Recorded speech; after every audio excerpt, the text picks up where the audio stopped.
Bailey Scott in a handball drill during the Academy's U.S. trip. Bailey Scott will keep an open mind throughout this season about where his football future lies, as 3 clubs, Geelong, North Melbourne and Gold Coast, hold rights on him at this year's NAB AFL draft. Scott is the son of former Cat and Kangaroos player Robert Scott, who had a 132-game career with Geelong before crossing to North, where he played 111 games. His time with the Roos included playing in their 1996 premiership. Bailey, a tough midfielder who can also play across half-forward, is eligible to join both clubs under the father-son rule, but also qualifies as an academy pick for the Suns, having lived in Queensland since he was 9. As part of the NAB AFL Academies program, Scott spent time at all 3 clubs towards the end of last season but says any decision on his preference is far from being made. "I'm not bothered. Basically, after the footy season it will come down to whether any of the clubs nominate me or not, and if more than one does then there's a decision for me to make. If not,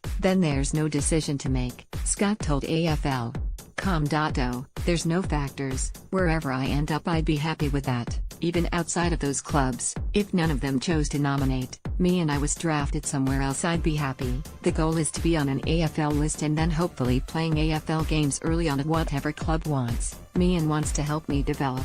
Scott comes into his draft season with senior experience already under his belt. The 187 centimeters and 70 kilograms prospect played for the Gold Coast Sneeful side last year, before also stepping up to feature for the Allies at the NAB AFL Under-18 Championships. But he feels even better prepared for his final Under-18 year following stays at each of the Roos, Cats and Suns at the end of 2017. "I finished year 12 and the day I finished I went off and spent a week and a half at the Suns, and then after that went off to Darwin for a week with the National Academy. After that I went down to Victoria and stayed for 2 weeks, where I did a week at North and a week at Geelong," he said. "It's probably the same with other clubs too, but I found them all really similar in the way the life of a footballer is structured. That's what they try to emphasize with the AFL Academy trips, so we live a life similar to that.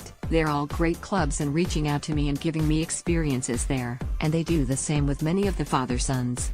For the past week Scott has been embedded with another side, as a member of the NAB AFL Academy on its American High Performance Camp. He thinks the challenge of being around the most highly touted players in Australia has brought out the best in him. "There's always a next level up, even when you're going well compared to others. There's always the next group above you, and you don't compare to the ones below you but you try to catch up to the ones above," he said. "The fact that we're here and get to experience what it's like at a club and get to see how the best of the best go about it, it gives you that drive to make it." Scott isn't the only player in this year's draft pool with 3 clubs able to take him as an academy or father-son pick, with Nick Blakey, the son of John, facing the same situation. Blakey can be taken by North and the Brisbane Lions as a father-son selection, and is an academy choice by the Swans, where his father is an assistant coach and